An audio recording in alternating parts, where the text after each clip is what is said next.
Hello dear students, welcome back to organise knowledge channel. और आज की जो वीडियो है उसमें डिस्कस करेंगे assessment worksheet number 12 for class 10th। विषय हिंदी है और ये वर्कशीट आपके लिए 29 नवंबर 2021 के लिए शेड्यूल की गई है। आज की जो वर्कशीट है प्यारे बच्चों, इसमें आपको एक गद्यांश दिया गया है जिसको पढ़कर नीचे जो है प्रश्नों के सही विकल्पों के सम्मुख बने गोले को पेंसिल या पेन से भरना है। तो देखिए, वर्कशीट शुरू करने से पहले प्लीज़ चैनल को सब्सक्राइब कर लीजिए, बेल आइकन को भी प्रेस कर लो ताकि आपको आने वाली वीडियोस की नोटिफिकेशन वो समय से मिल जाए। सो देखिए, आज की वर्कशीट में क्या दिया गया है। प्राचीन काल से ही मनुष्य अपने पोषण के लिए विभिन्न प्रकार की फसलें उगाता आ रहा है। तो प्राचीन काल से ही मनुष्य अपना पोषण करने के लिए क्या कर रहा है, विभिन्न प्रकार की फसलें उगा रहा है। ये उगाई जाने वाली फसलें मौसम के अनुसार जो है भिन्न भिन्न होती हैं। तो ये उगाई जाने वाली फसलें मौसम के अनुसार क्या होती हैं, अलग अलग हो जाती हैं। शुरू से ही किसी खेत में एक ही फसल न उगाकर फसलें बदल बदल कर उगाने की परंपरा चली आ रही है। तो एक ही फसल बार बार एक खेत में नहीं उगाई जाती, फसलें जो है वो अलग अलग बदल कर उगाई जाती हैं।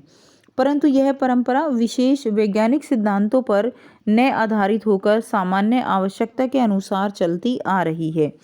ठीक है, लेकिन एक ही फसल न उगाकर अलग अलग फसलें उगाते हैं और यह परंपरा वैज्ञानिक सिद्धांतों पर आधारित नहीं है, केवल एक आवश्यकता के अनुसार चलती आ रही है, यानी इसका कोई वैज्ञानिक आधार नहीं है। परंतु आज नए नए अनुभव एवं अनुसंधानों के आधार पर यह जान लिया गया है कि लगातार एक ही फसल को उगाने से उत्पादन में कमी आ जाती है।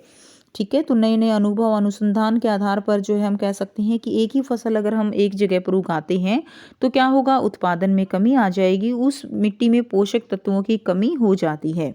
इस उत्पादकता को बनाए रखने के लिए फसल चक्र सिद्धांत जो है वो बनाया गया है। तो इसकी उत्पादकता को बनाए रखने के लिए ही यह सिद्धांत बनाया गया है। किसी निश्चित क्षेत्रफल पर निश्चित अवधि के लिए भूमि की उर्वरता को बनाए रखने के उद्देश्य से फसलों का अदल बदल कर उगाने की प्रक्रिया को क्या कहा जाता है, फसल चक्र कहा जाता है। अर्थात किसी निश्चित क्षेत्र में एक नियत अवधि में फसलों को इस क्रम में उगाया जाना कि भूमि की उर्वरता शक्ति का कम से कम ह्रास हो, फसल चक्र कहलाता है। सो इसको हम क्या कहते हैं, इसको हम फसल चक्र कहते हैं। वर्तमान समय में खेती में उत्पादन एवं उत्पादकता में ठहराव या कमी आने के कारणों का वैज्ञानिक अध्ययन किया जाए तो निश्चित ही यह ज्ञात होता है कि इसमें फसल चक्र सिद्धांत का नया अपनाया जाना भी एक महत्वपूर्ण कारण है। ठीक है, तो जो है क्योंकि फसल चक्र सिद्धांत ने अपनाने से उपजाऊ भूमि का क्षरण, जीवांश की मात्रा में कमी, भूमि से लाभदायक सूक्ष्म जीवों की कमी हो जाती है, मित्र जीवों की संख्या में कमी, हानिकारक कीट पतंगों का बढ़ाव, खरपतवार की समस्या में बढ़ोतरी, जल धारण क्षमता में कमी, तो ये सारे कारण हो जाते हैं। भूमि के भौतिक रासायनिक गुणों में परिवर्तन, क्षारीयता में बढ़ोतरी, भूमिगत जल का प्रदूषण, कीटनाशकों का अधिक प्रयोग तथा नासी जीवों में उनके प्रति प्रतिरोधक क्षमता का विकास हमारे प्रदेश की सबसे लोकप्रिय फसल उत्पादक प्रणाली धान, गेहूं, मृदा उर्वरता के टिकाऊपन के खतरे बढ़ गए हैं। तो यानी इसमें क्या बताया गया है कि अगर हम फसल चक्र नहीं अपनाते हैं तो धीरे धीरे जो क्षमता है, उत्पादक क्षमता है, वो धीरे धीरे कम हो जाएगी। ठीक है, आज न तो केवल उत्पाद वृद्धि रुक गई है बल्कि एक निश्चित मात्रा में उत्पादन प्राप्त करने के लिए पहले की अपेक्षा न बहुत अधिक मात्रा में उर्वरकों का प्रयोग करना पड़ रहा है, क्योंकि भूमि में उर्वरक क्षमता उपयोग का ह्रास जो है वो बढ़ गया है। क्लियर, तो यानी उत्पादन बढ़ाने के लिए बहुत अधिक मात्रा में उर्वरक जो है वो खेतों में डाले जा रहे हैं। इन सब विनाशकारी अनुभव से बचने के लिए हमें फसल चक्र, फसल सघनता के सिद्धांतों को दृष्टिगत रखते हुए फसल चक्र में दलहनी फसलों का समावेश जरूरी हो जाएगा। तो जो दालें हैं उन फसलों को उगाना ज़रूरी है ताकि जो मिट्टी की उपजाऊ शक्ति है वो बनी रहे, क्योंकि दलहनी फसलों में से एक टिकाऊ फसल उत्पादन प्रक्रिया विकसित होती है। ठीक है, तो इसीलिए दलहनी फसलों को उनका उत्पादन करना ज़रूरी है ताकि उर्वरा शक्ति बनी रहे। नेक्स्ट देखिए, अब हम प्रश्न करेंगे, मनुष्य अपने पोषण के लिए क्या करता आ रहा है, व्यापार करता है, शिक्षा ग्रहण करता है, मनोरंजन या फसलें उगाता आ रहा है। तो मनुष्य अपने पोषण के लिए फसलें उगाता आ रहा है।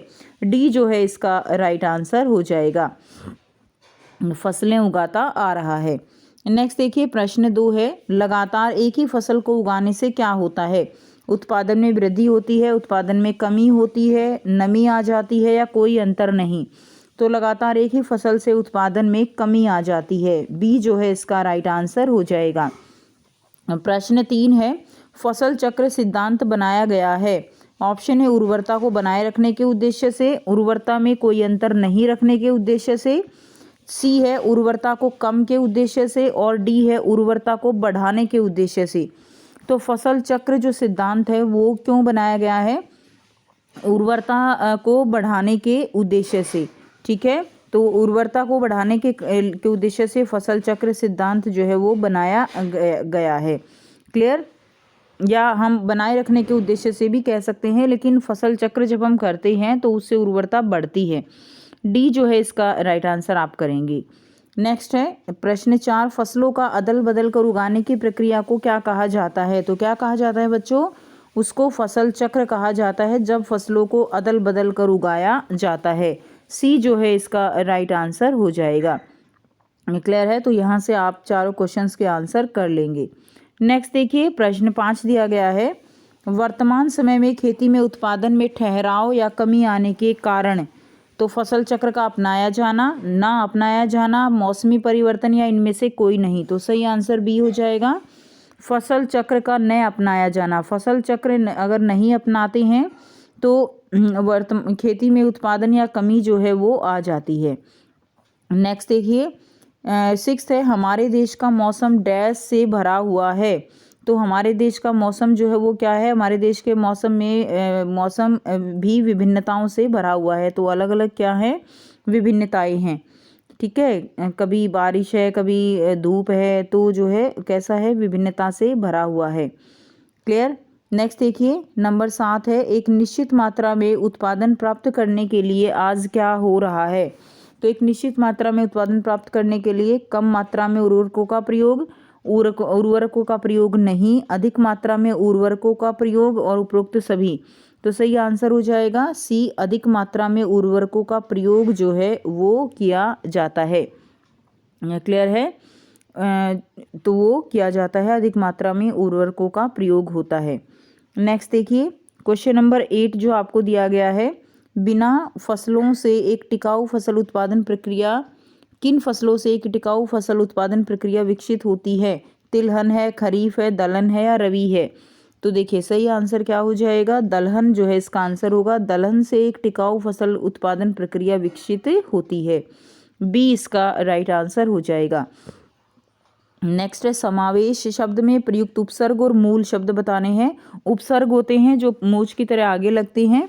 ठीक है, तो इसमें देखिए ए दिया गया है समा जमा आवेश, दूसरा है समा जमा आवेश, तीसरा है सम जमा आवेश, और डी है सामवे जमाशय।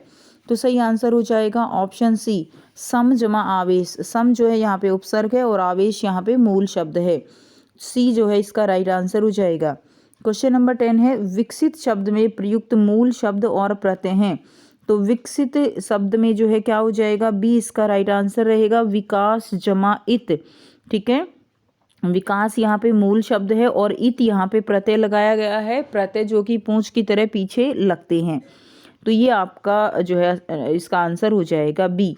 तो ये थी प्यारे बच्चों आपकी आज की हिंदी की वर्कशीट। आई होप सभी स्टूडेंट्स को ये क्लियर है।